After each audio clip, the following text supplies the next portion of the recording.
요나서는 하나님의 명령과 지시를 거절하고 도망가는 요나의 모습이 나옵니다.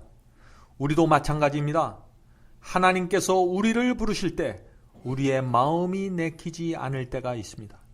하나님께서는 동쪽으로 가라고 명하시는데 우리는 서쪽으로 가고 싶을 때가 있는 것입니다.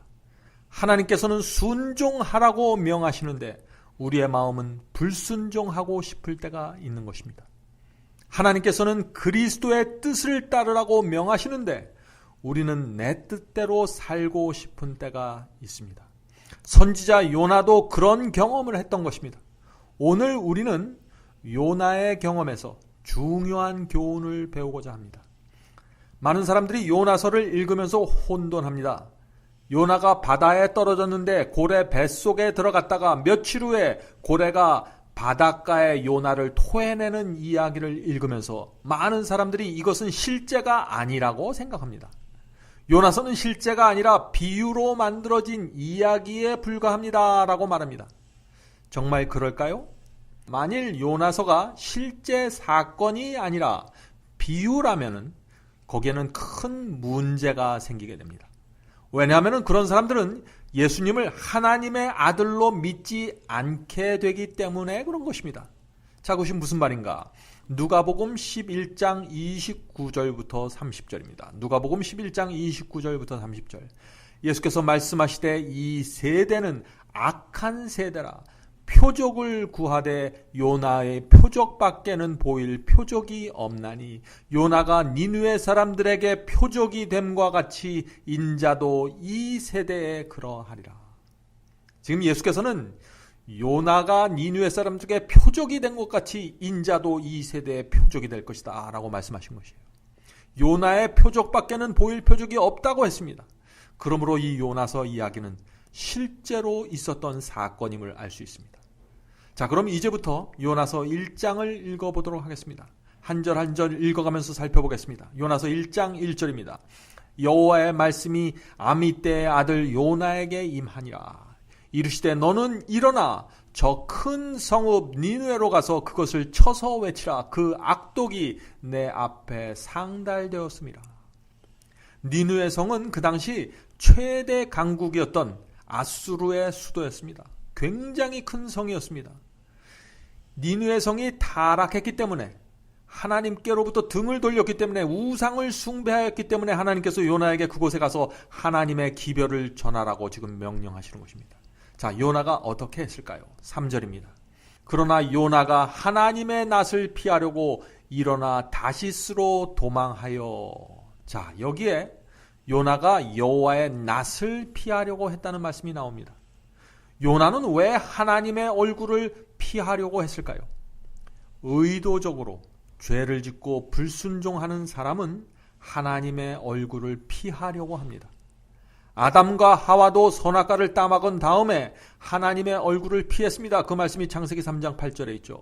그들이 여호와의 낯을 피하여 동산나무 사이에 숨은지라. 아담과 하와가 왜 여호와 하나님의 얼굴을 피했을까요? 그들이 실수했기 때문에 하나님이 무서워해서 피한 것입니까? 아닙니다. 어쩌다가 자신도 모르는 사이에 선악과를 먹는 실수를 했기 때문에 피했던 것이 아닙니다. 그들은 하나님의 뜻과 말씀이 무엇인지 분명히 알았습니다. 그러면서도 그것을 거절했기 때문에 하나님을 피할 수밖에 없었던 것입니다. 요나도 그랬던 것입니다. 요나는 하나님의 뜻이 니느웨 성으로 가는 것임을 분명히 알았습니다. 그러나 의도적이고 계획적으로 하나님의 말씀에 순종하지 않기로 결정했던 것입니다. 그래서 요나가 하나님의 낯을 피하여 그 정반대 방향에 있는 곳으로 가기 위해서 배를 탔던 것입니다. 자, 1절 다시 읽어보죠. 요나가 여호와의 낯을 피하려 일어나 다시스로 도망하려 하여 욥바로 내려갔더니 마침 다시스로 가는 배를 만나니라. 하나님께서는 지금 요나에게 육로를 통해서 예루살렘의 그 동북쪽에 있는 내륙 깊은 곳에 있는 니느웨 성으로 가라고 명하셨습니다. 그런데 요나는 배를 타고 그 정반대쪽에 있는 다시스로 가려고 한 것입니다.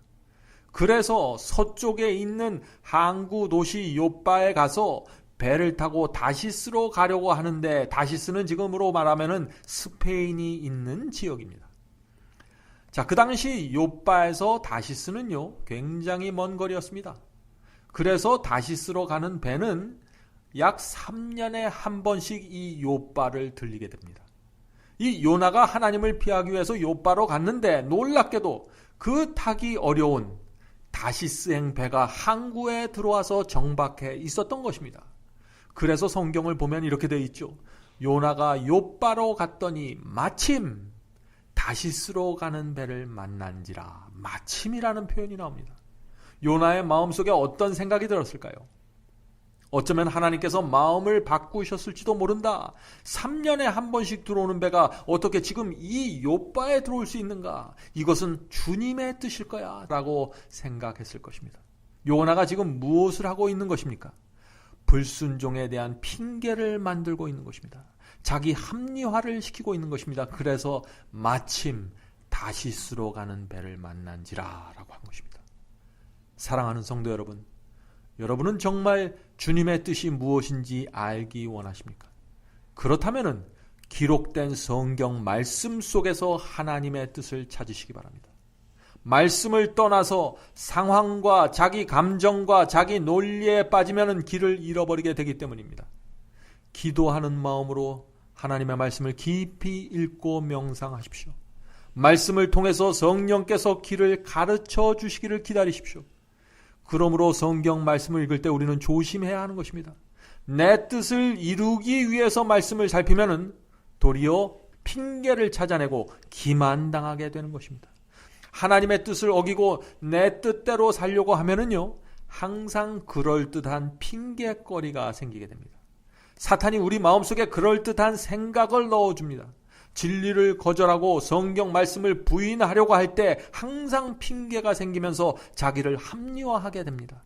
그래서 마침 다시스로 가는 배를 만난지라 라는 그런 경험 속으로, 기만 속으로 들어가게 되는 것이죠. 얼마나 기가 막힌 일입니까? 하나님의 말씀을 앞에 두고 이리저리 재고 피하려고 하는 사람들에게 사탄은 나타나서 다시스로 가는 배를 보여주는 것입니다. 그러면은 어떻게 다시스로 가는 배가 이 순간에 내 앞에 나타날까?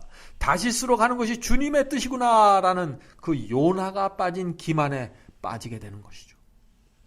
니느웨 성은 예루살렘의 위쪽에 있었고 요빠는 아래로 내려가는 방향이었습니다. 정반대 방향이었죠. 그래서 성경은 요나가 요빠로 내려갔다고 말하고 있는 것입니다. 이것이 무슨 뜻입니까? 한번 여호와의 얼굴을 피했던 요나는 그 다음부터 계속해서 내려가는 경험을 하게 된다는 것입니다. 요나는 하나님의 얼굴을 피하여 요빠로 내려갔습니다. 한번 하나님의 얼굴을 피하고 나니까 그 다음부터는 내려가고 또 내려가는 경험을 하게 되는 것입니다. 자, 이 요빠로 내려간 다음에 어떤 장면이 나올까요? 자, 요나는 선가를 주고 배를 탔다고 했습니다. 자, 배 삭슬 주고 배를 탔다는 얘기죠. 쉽게 살려고 하나님의 명령을 거절했는데 그 니느웨 성에 가서 사람들에게 핍박당하고 고생하지 않으려고 쉽게 살려고 하나님의 명령을 거절했는데, 그래서 다시스로 가려고 했는데 지금 값을 치르는 장면이 나옵니다. 불순종과 타락의 길도 쉬운 길이 아닙니다. 다시스로 가는 배도 값을 치러야만 탈 수 있는 것입니다. 하나님의 명령을 거절하고 반대 방향으로 간다고 해도 그에 상응하는 값을 치르게 되는 것입니다. 어떤 값을 치르게 될까요? 마음이 불안해지고 평안을 잃어버리는 대가를 치르게 됩니다. 하나님께서 주시는 확신을 잃어버리는 값을 치르게 됩니다. 요나처럼 삶이 풍지박산이 날 수도 있습니다. 돈을 더 끌어모으기 위해서 주님의 뜻을 버렸지만 오히려 돈을 다 잃어버리는 큰 대가를 지불할 수도 있는 것입니다. 하나님을 위해서 바치는 돈과 재물은 이 세상에서 30배, 60배, 100배의 열매를 맺고 하늘 창고에 쌓인다고 했습니다. 그러나 이 세상을 위해서 바친 돈은, 또 나를 위해서 바쳐진 돈은 허망함과 빈 껍질만 남게 됩니다. 여러분은 그런 경험을 하지 않으셨습니까? 누가 불순종과 타락의 길이 더 쉽다고 말합니까? 아닙니다. 많은 사람들이 내려가는 길은 쉽다고 생각하지만 실제로는 그렇지 않습니다. 멸망으로 내려가는 길에도 양심의 가책이 있고 후회와 불행이 있기 때문에 내려가는 길도 결코 쉽다고 말할 수 없습니다. 한번 하나님의 얼굴을 피한 이 요나는 계속해서 내려가는 경험을 하게 됩니다. 욥바로 내려갔습니다. 또 돈을 주고 배를 타서 더 아래에 있는 다시스로 가게 됩니다. 자, 4절 읽어보죠. 4절입니다. 여호와께서 대풍을 바다 위에 내리심에 바다 가운데 폭풍이 대작하여 배가 거의 깨어지게 된지라. 자, 쉽고 편하게 살려고 하나님을 피해서 도망치는데 폭풍을 만나서 배가 뒤집히려고 합니다. 하나님께서 보호하시는 손길을 거절하고 도망치는 사람들이 겪게 되는 풍파가 지금 여기 나와 있는 것입니다. 계속해서 읽겠습니다. 사공이 두려워하여 각각 자기의 신을 부르고 또 짐을 가볍게 하려고 그 가운데 물건을 바다에 던지니라. 그러나 요나는 배 밑창에 내려가서 누워 깊이 잠이 드니라. 자, 요나가 돈을 주고 배를 탔습니다. 1등실 아니면 아주 좋은 방에 들어가야 하는데 요나는 지금 배 밑창으로 내려가고 있는 것입니다. 왜 그랬을까요? 그것이 불순종하는 사람이 걷게 되는 길입니다. 요나는 하나님이 누구인지 알았습니다. 하나님께서 자신에게 정확하게 무엇을 명하고 계신지 알았습니다. 그런데 그것을 거부하고 그 반대쪽으로 가기로 결심했던 것입니다. 그래서 계속해서 내려가는 경험을 하게 되는 것입니다. 배 밑창까지 내려가게 되는 것이죠. 이것이 하나님을 아는 그리스도인이 불순종하기로 결정했을 때 하게 되는 경험입니다. 많은 그리스도인들이 하나님의 말씀과 계명을 거절하면서 재미있고 행복한 삶을 살려고 계획합니다. 사랑하는 성도 여러분, 그것은 불가능한 것입니다. 그렇게 되질 않습니다. 자꾸 양심의 가책이 생기고 불편하고 정죄받는 느낌이 생기기 때문에 재미있게 살 수가 없는 것입니다. 그래서 요나도 그 비싼 값을 주고 다시스까지 가는 그 배를 탔지만 배 밑창으로 내려갔던 것입니다. 배 밑창이 어떤 곳입니까? 배 밑창은 짐을 실는 화물칸입니다. 아무도 없는 컴컴한 곳에 내려가 그 배 밑창에서 웅크리고 있는 요나를 한번 생각해 보십시오. 영혼의 평안을 잃어버린 죄인의 모습이 바로 거기에 있는 것입니다. 자, 요나가 배 밑창에 내려가 무엇을 했을까요? 배 밑창에 내려가서 누워 깊이 잠이 든지라 라고 했습니다. 참 이상한 장면입니다. 자기가 원하는 대로 도망치고 있는데 왜 갑자기 배 밑창에 내려가 누워서 잠을 자고 있는 것일까요? 지금 폭풍우가 불고 배가 뒤집힐 것 같아서 다들 난리인데 요나는 배 밑창에 들어가서 지금 편히 잠을 잔다고 하는 것입니다. 이 장면을 우리가 어떻게 이해해야 할까요? 사람이 너무 힘들고 대책이 없고 괴롭고 외로우면 잠을 자게 됩니다. 불순종하지만은 양심이 괴로운 것입니다. 그래서 밑으로 내려가 잠을 자려고 하는 것입니다. 사랑하는 성도 여러분, 여러분은 인생의 배 밑창에 내려가서 잠을 잔 경험이 있습니까? 삶이 너무나 힘들어서 마음이 너무나 괴로워서 다 잊어버리고 싶어서 깊은 잠을 자고 싶을 때가 없었습니까? 요나가 지금 그런 심정으로 잠을 자고 있었던 것입니다. 하나님의 얼굴을 피하여 도망치는 인생의 모습입니다. 하나님의 말씀과 계명을 의도적으로 거절하고 불순종하는 그리스도인의 모습이 여기 나타나 있는 것입니다. 지금 하나님께서 요나를 불행하게 만드시는 것입니까? 아닙니다. 요나 스스로 결정한 것입니다. 요나 스스로 불행과 슬픔의 길을 걷고 있는 것입니다. 하나님의 책임이 아닙니다. 조금 더 편해보겠다고, 조금 더 잘 살아보겠다고 하나님께서 주시는 성령의 음성을 거절하고 다른 길을 걷는 사람의 모습입니다. 그러므로 하나님을 아는 사람이 하나님의 말씀을 거절하면 그때부터는 세상 사람보다 더 괴롭고 더 힘겹고 더 외로운 마음의 짐을 지고 살아가게 되는 것입니다. 한 번 빚을 받고 그리스도인이 된 사람이 하나님의 말씀을 거절하면 더 외롭고 힘든 여정을 살게 되는 것입니다.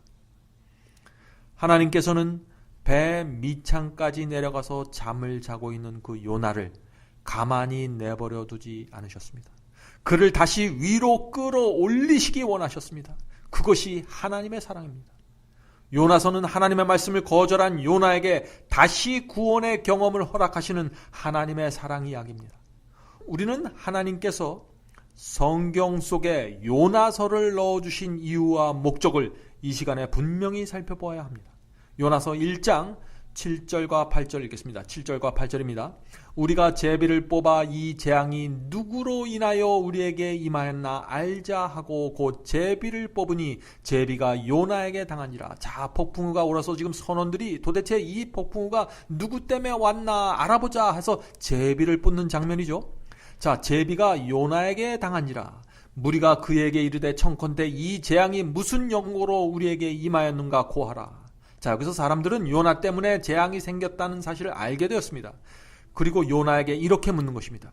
너의 생업이 무엇이며 어디서 왔으며 고국이 어디며 어느 민족에 속하였느냐. 자, 요나가 어떻게 대답했을까요? 요나는요, 충분히 거짓말을 할 수 있었습니다.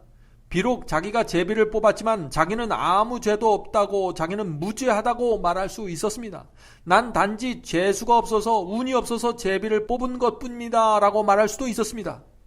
그런데 배 밑창까지 내려가서 고민했던 요나는 그렇게 하지 않았습니다. 그는 자신의 죄를 이렇게 고백했습니다. 요나서 1장 9절입니다. 요나가 대답하되 나는 히브리 사람이요 바다와 육지를 지으신 하늘의 하나님 여호와를 경외하는 자로다 하고, 자, 여기서 요나의 모습이 많이 달라지죠?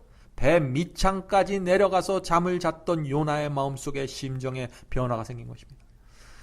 나는 여호와를 경외하는 자로다 하고 자기가 여호와의 낯을 피함인 줄을 그들에게 고하였으므로. 자, 12절입니다. 그가 대답하되 나를 들어 바다에 던지라. 그리하면 바다가 너희를 위하여 잔잔하리라. 너희가 이 큰 폭풍을 만난 것이 나의 연고인 줄을 내가 아노라 하니. 나 때문에 이렇게 됐다 하는 얘기죠. 요나는 나를 바다에 던져야 이 폭풍우가 잔잔하게 될 것이라고 말했습니다. 나 때문에 다른 사람이 죽을 수는 없다고 생각한 것이죠.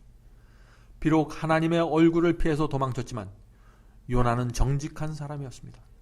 양심의 가책을 받을 줄 아는 사람이었습니다. 양심을 통해서 들려오는 성령의 음성 때문에 괴로워할 줄 아는 사람이었습니다. 사랑하는 성도 여러분, 비록 우리가 믿음이 부족해서 하나님의 말씀에 순종하지 못할 때도 있습니다. 또 희생과 손해가 두려워서 진리를 붙잡지 못할 때도 있습니다. 그러나 적어도 우리는 정직해야 합니다. 양심을 아파할 줄 알아야 합니다. 내가 무엇을 잘못했으며 내가 어떤 죄를 범했다는 사실을 정직하게 고백할 수 있어야 합니다. 그래야 요나처럼 희망이 있는 것입니다. 불순종하고 죄를 품고 있으면서도 나에게 무슨 죄가 있습니까? 내가 도대체 뭘 잘못했습니까? 라는 태도로 살면요, 하나님의 구원의 역사가 이루어질 수 없습니다. 혹시 오늘 말씀을 듣는 분들 중에 성령의 음성을 들으면서 고민하는 분들이 계십니까? 일어나서 배 밑창에서 나와야 합니다. 믿음으로 하나님의 손을 붙잡아야 합니다. 순종의 길로 나오시기 바랍니다.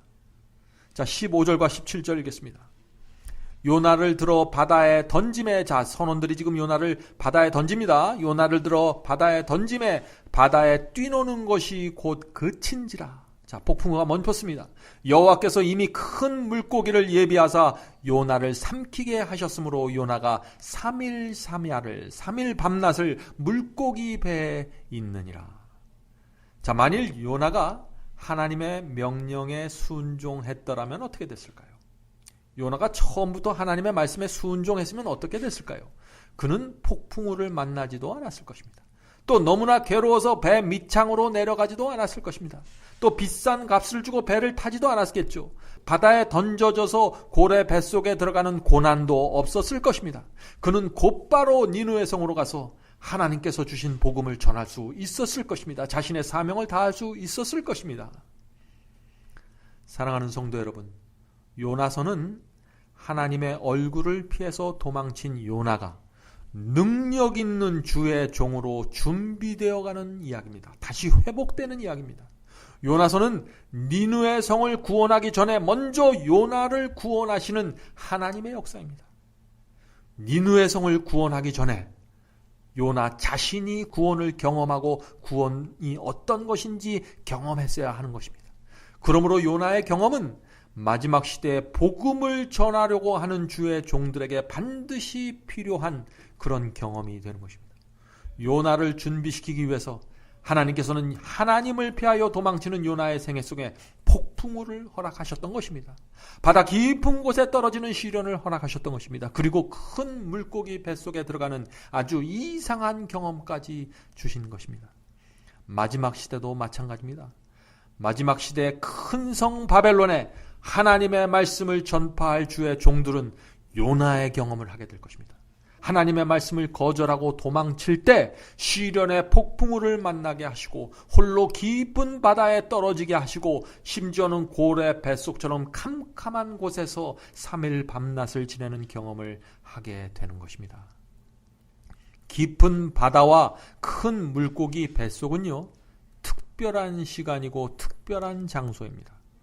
우리가 어두운 밤 깊은 바다에 내던지는 경험을 우리의 인생 속에서 하게 될 때 하나님께서는 우리에게 큰 물고기를 보내주셔서 우리를 받아주시고 그 속에서 3일 밤낮을 지내면서 내 자신이 살아온 모습을 되돌아보게 될 것입니다.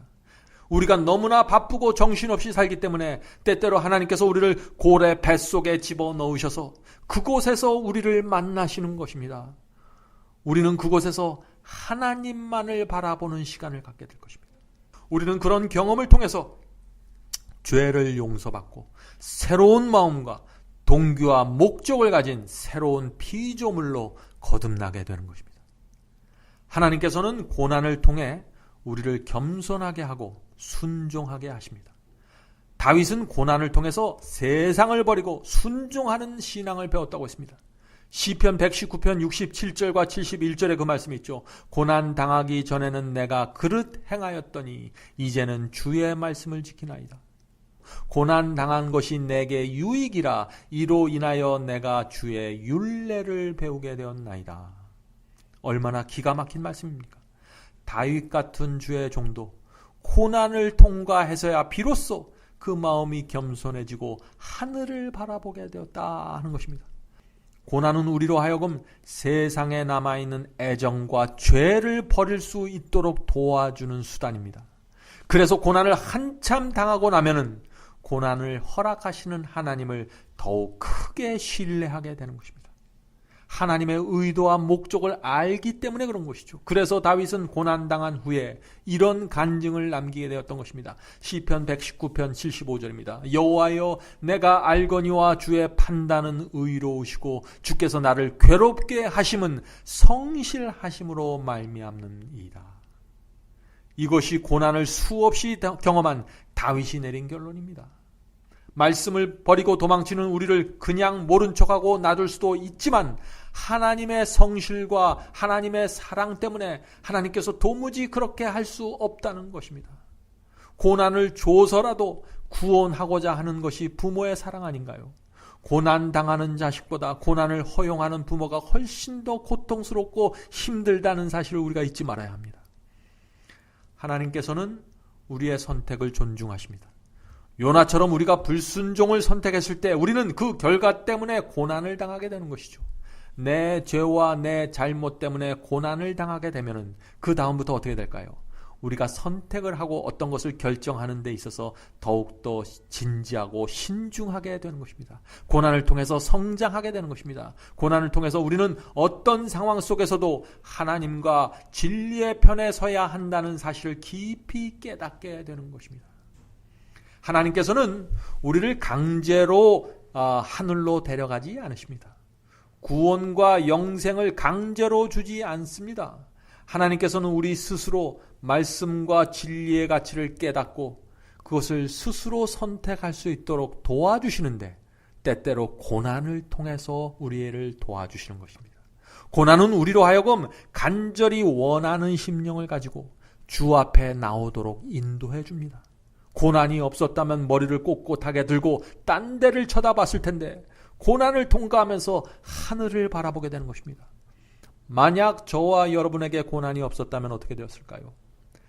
절박한 심령으로 진리를 찾지 않을 것입니다. 자, 여기서 우리 한 가지 좀 생각해 봐야 될 질문이 있습니다. 그 질문은 이것입니다. 왜 요나는 하나님의 분명한 말씀에 순종하지 않고 다시스로 도망치려고 했을까요? 하나님의 뜻이 무엇인지 정확하게 알았는데 왜 반대쪽으로 갔을까요? 하는 질문이죠. 요나가 불순종한 이유가 무엇이냐 하는 얘기입니다. 니느웨 성은 그 당시에 가장 큰 고대 도시였습니다. 아수르 왕국은 최고의 강국이었습니다. 근데 이 니느웨가 그 아수르 왕국의 수도였다 하는 것입니다. 그래서 성경은 니느웨를 말하면서 큰 성 니느웨라고 부르고 있는 것입니다. 자, 그런데 그렇게 큰 성 니느웨 성이 우상 숭배자들이 모여 사는 그 범죄와 악행의 중심지가 되어버리고 말았습니다. 그래서 구약 성경은 니느웨 성에 대해서 말하면서 피의 성이라고 했고 괴휼과 강포가 가득하다고 했던 것입니다. 자, 그런데 이 북방 이스라엘이 그런 니느웨 성 사람들의 침공을 받아서 수많은 사람들이 포로로 잡혀가고 멸망당하게 된 것입니다. 그러니 이 요나의 마음속에 무엇이 있을까요? 복수심이 있었을 것입니다. 니느웨 성 사람들은 구원받을 자격이 전혀 없는 악인들이라고 생각했습니다. 그런 사람들이 복음을 받아들이고 회개한다는 것은 도무지 불가능하다고 생각했던 것입니다. 요나는 하나님께서 그런 악인들을 반드시 멸망시켜야만 한다고 생각했던 것입니다. 그래서 하나님의 뜻을 저버리고 다시스로 가려고 했던 것이다 하는 것이요. 요나도 나름대로 명분이 있었던 것입니다. 그렇죠? 그러나 하나님의 성품과 하나님의 생각은 다릅니다. 하나님께서는 어느 날 갑자기 멸망시키는 분이 아니십니다. 하나님께서는 언제나 멸망시키기 전에 충분한 기회와 충분한 시간을 주시고 충분한 기회를 주시는 것입니다. 니느웨 성 사람들에게도 그렇게 지금 하시는 것입니다. 소돔과 고모라 성은 끝까지 하나님을 거절하고 불순종했기 때문에 멸망당했지만 이 니느웨 성은 달랐습니다. 비록 니느웨 성이 악의 소굴이었지만 시민 전체가 악에 빠진 것은 아니었습니다. 하나님께서는 니느웨 성 안에 구원받아야 할 사람들이 있다는 사실을 아셨습니다. 니느웨 성 사람들 중에 어떤 사람들은 선하고 고결한 것을 추구하고 있다는 사실을 아셨습니다. 그들 중에 어떤 사람들은 양심의 음성을 따르려고 갈망하고 있다는 사실을 아셨던 것입니다. 그래서 만일 그들에게 하나님의 말씀을 배울 수 있는 기회가 주어진다면 우상 숭배를 버리고 악을 버리고 하나님께 돌아올 사람들이 있다는 사실을 하나님께서는 보신 것입니다. 하나님께서는 할 수만 있으면 그들을 회개시켜서 구원받게 하기 위해서 요나를 니느웨 성으로 보내시려고 했던 것입니다. 마지막 시대도 마찬가지입니다. 요한계시록은 이 마지막 시대의 이 세상과 교회를 가르쳐서 큰 성 바벨론이라고 부릅니다. 얼마나 악하고 타락했으면 우상 숭배로 가득 차 있으면 큰 성 바벨론이라고 부를까요? 요한계시록 18장 2절에는 마지막 시대의 그 세상과 교회의 모습이 이렇게 나옵니다. 힘센 음성으로 외쳐 가로되 무너졌도다 무너졌도다 큰 성 바벨론이요 귀신의 초소와 각종 더러운 영에 모이는 곳과 각종 더럽고 가증한 새의 모이는 곳이 되었도다. 얼마나 두려운 모습입니까? 마지막 시대의 이 교회 안에 온갖 더러운 것들이 모여 있다는 것입니다. 거짓 선지자, 거짓 가르침, 거짓 복음, 거짓 이적, 거짓 은사와 이기심과 정욕이 들끓는 교회의 모습을 상상해 보십시오. 그리고 사도 요한은 그런 곳에서 매주마다 하나님께 드리는 예배가 이루어지고 있는 모습을 지금 계시를 통해서 본 것입니다. 그래서 그런 교회를 가리켜서 바벨론이 되었다고 지금 선언하고 있는 것입니다. 자, 그런데 여기 놀라운 사실이 있습니다.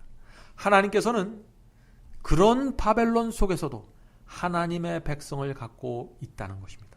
큰 성 니느웨 안에 하나님을 찾는 사람들이 있었던 것처럼 지금 이 큰 성 바벨론 안에도 하나님의 백성이 있는 것입니다. 아무리 교회가 귀신의 초소가 되었고 각종 더러운 영들이 모이는 곳이 되었을지라도 진리가 무엇인지 가르쳐주고 성령을 통해서 세속과 거짓 복음을 버리라고 호소하면은 바벨론의 죄를 버리고 귀신의 가르침을 버리고 떠날 사람들이 있다는 사실을 하나님께서는 아시는 것입니다. 그래서 하나님께서 마지막 시대에도 온 세상을 향해 요나들을 보내시는 것입니다. 마지막 시대 주의 종들은 그래서 이런 기별을 설교하고 전하게 될 것입니다. 요한계시록 18장 4절입니다. 내가 들으니 하늘로서 다른 음성이 나서 가로되 내 백성아 거기서 나와. 자, 어디서 나오라는 것인가요? 하나님의 백성이 어디서 나와야 된다는 것인가요? 바벨론에서 나와라는 것입니다. 바벨론의 거짓 복음과 거짓 가르침과 거짓 은사와 행습에서 나오라는 것입니다. 계속해서 읽어보죠. 거기서 나와 그의 죄에 참여하지 말고 그의 받을 재앙을 받지 말라. 자, 바벨론의 죄의 끝까지 남아있으면 바벨론이 받을 재앙을 받게 된다는 것입니다. 예수께서 오실 때 바벨론에 남아있고 바벨론의 죄와 행습을 그대로 붙잡고 있는 사람들은 모두 칠재앙을 받고 멸망당하게 된다는 것이 사도 요한의 경고입니다. 이것은 참 엄숙한 경고입니다. 마지막 시대 주의 종들은 그러므로 바벨론이 된 세상과 교회에서 하나님의 백성을 구하는 것입니다. 하나님의 목적은 니느웨 성에서 사람들을 구해내는 것이었습니다. 그러나 요나의 눈에는 하나님께서 자신에게 주신 사명이 불가능하게 보였습니다. 세속과 정욕이 뒤덮여 있는 니느웨 성에 가서 하나님의 말씀을 선포한다고 할지라도 사람들이 복음을 받아들이지 않을 것이라고 생각했던 것입니다. 오늘날도 마찬가지죠. 우리 눈으로 볼 때 세상은 회개하지 않을 것처럼 보입니다. 교회도 회개하지 않을 것처럼 보입니다. 이생의 자랑과 정욕을 버리고 그 순수한 하늘의 복음과 거룩함으로 나오지 않을 것처럼 보입니다. 그래서 마지막 시대 주의 종들도 요나처럼 포기하고 싶고 도망치고 싶은 유혹을 받게 되는 것입니다. 그러나 하나님께서는 이렇게 악한 세상 속에서도 당신의 백성을 갖고 계신다는 사실을 우리는 잊지 말아야 합니다. 성령을 통해서 그들을 인도하고 계신다는 사실을 잊지 말아야 합니다. 전도는 바벨론을 구하는 것이 아닙니다. 전도는 바벨론에 있는 하나님의 백성을 구하는 것입니다. 옛날 우상 숭배자들의 소굴이었던 바벨론 속에서 신실하게 하나님을 섬기던 다니엘과 세 친구도 있었던 것처럼 현대 바벨론 속에도 세속과 정욕의 우상에 굴복하지 않고 말씀을 사모하는 성도들이 있는 것입니다. 사랑하는 성도 여러분, 바벨론에 있는 모든 사람들이 구원받는 것이 아닙니다. 교회 안에 있는 모든 사람들이 구원받는 것이 아닙니다. 요나처럼 고난 속에서 다시 하나님의 말씀을 붙잡고 순종의 길로 나오는 사람들이 구원으로 돌아오게 되는 것입니다. 폭풍우 속에서 고래 뱃속에서 자신의 진정한 모습을 본 사람들이 하나님을 향하여 손을 뻗칠 것입니다. 구원은 난파되는 배에서 하나님의 손을 붙잡는 것입니다. 그럼 다음 시간에 뵙겠습니다. 안녕히 계십시오.